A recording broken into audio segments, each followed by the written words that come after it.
Good morning, metalheads of the internet, and welcome to a brand new episode of the Metal Meltdown. I have good news for you today.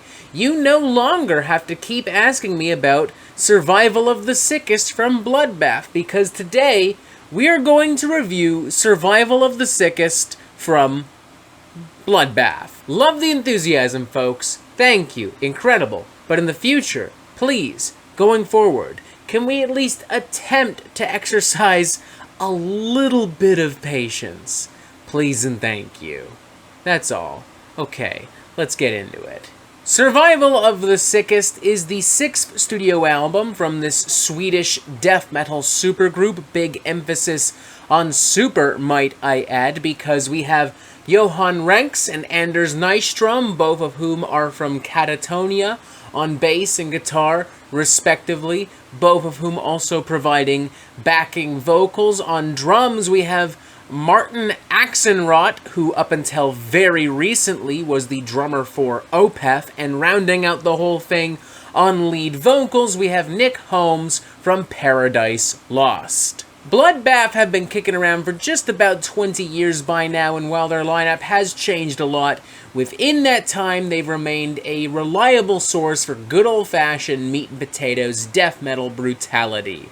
Records like Resurrection Through Carnage and Nightmares Made Flesh are considered classics of the death metal genre at this point, and while many prefer these earlier years with Michael Ackerfeldt of Opeth fame on lead vocals, I think that the band have done pretty well for themselves with the aforementioned Nick Holmes behind the mic. I actually thought that 2014's Grand Morbid Funeral was one of the best extreme metal records released that year, and while not as thoroughly exciting, I still mostly enjoyed the follow-up record, The Arrow of Satan is Drawn, when it was released in 2018. And now, 4 years later, this brings us to Survival of the Sickest, and I am happy to report that this is pretty much everything you want from a Bloodbath record, from an old-school death metal record, through and through. It's dark, gross, mean, bloodthirsty as fuck. It doesn't waste any time. It doesn't pull any punches. Much like some previous Bloodbath outings, Survival of the Sickest holds firm middle ground between the realms of American death metal and Swedish death metal. And though it is unquestionably, inarguably born out of a nostalgic love for classic death metal, I never really get the feeling as though it's outright pandering to me, or to anyone else who also loves classic death metal. The appropriately titled Zombie Inferno, for instance, propels itself forward with hellish guitar leads, big, muscular, burly riffs and passages, battering percussion. It's a very intense and immediate and brutal and hard-hitting cut, so much so that nothing feels lost or even compromised, even as the band begins to sprinkle in some intentionally corny kind of B-movie style dialogue and narration at the very end. If anything, I would say that this adds some gleeful Evil Dead style camp to what is ultimately a pretty gory and bloodthirsty little creation.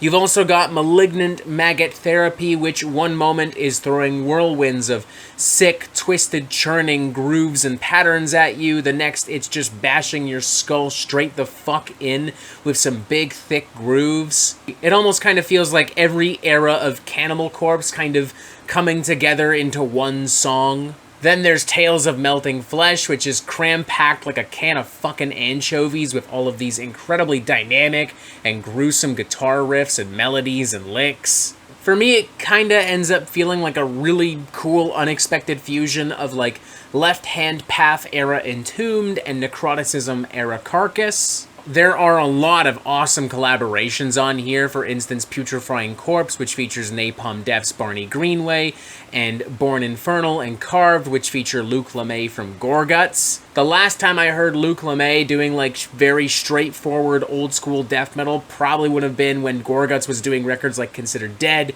and From Erosion to Sanity. So yeah, for that reason, I'm not gonna lie, got a little bit of a nostalgia boner right there. That said though, my favorite track on the album may be its closing number, No God Before Me, which dresses itself in a kind of slow-paced darkness and evil more commonly associated with death doom. It's a very slow-paced number with some very loud but monotonous percussion and some lurching, slimy bass grooves and guitar riffs. All of the vocal work here helps to create a really menacing, shadowy, gloomy kind of atmosphere. I mean, you have Nick Holmes just constantly roaring on top of these dreary riffs and patterns, and then you have this choir of like ritualistic backing vocals constantly elevating this to a level of almost behemoth style grandeur.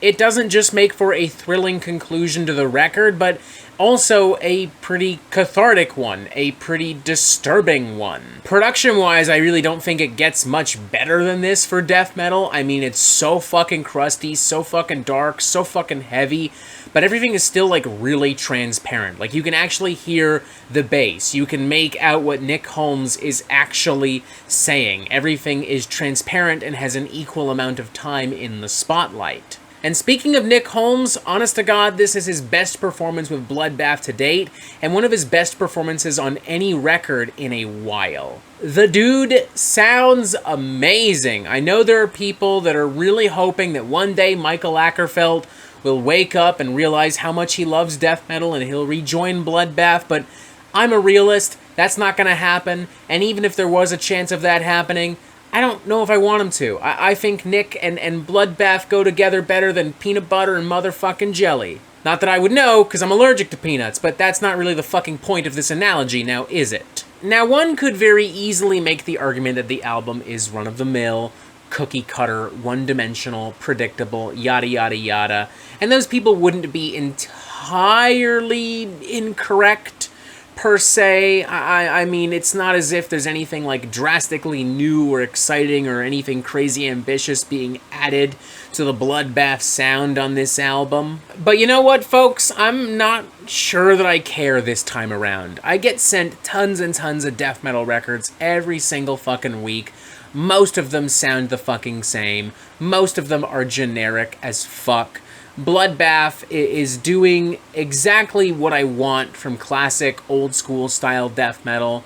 They're just bringing the fucking riffs and bringing the gnarly riffs and beats, and they're doing so with really great production value and a lot of enthusiasm and a few little twists and turns and subtle spices so as to provide some like extra flavor. I'm kind of looking at this the same way I looked at It's Time to Rise from the Grave from Undeaf earlier this year. No, it's not doing anything fucking new, but what it is doing is fucking awesome, and I'm having a goddamn blast. And I gave that record a 4 out of 5, so fuck it, I'm gonna give this one a 4 out of 5 as well. I think it's great. I think if you're looking for just some really fucking gnarly, gross, brutal, old school death metal madness, just a smorgasbord of American and Swedish and European death metal. If you're looking for something spicy and tasty and fun but familiar, this is it. Plain and simple. The songwriting does a good job at keeping everything fresh, everyone sounds great, and everyone's doing a great fucking job. The production value is fantastic. Survival of the Sickest is just sick as fuck, man. Just grab some fucking beers and a couple of buds, order some goddamn pizza, and party like it's 1989, man. This thing is fucking nasty. It's everything, again, that I want from, like, old school style death metal. 4 to 5. I really do think it's fucking great. I had a fucking blast with this thing. And that is it for the Metal Meltdown. I'm not an expert, nor do I claim to be. So what do you think? Do you like this record? Do you not like this record? And what do you want to hear from me next? And thank you for watching. Make sure you press subscribe right here so you get updates on the Metal Meltdown fucking immediately. And as always, you have yourself a fantastic fucking day.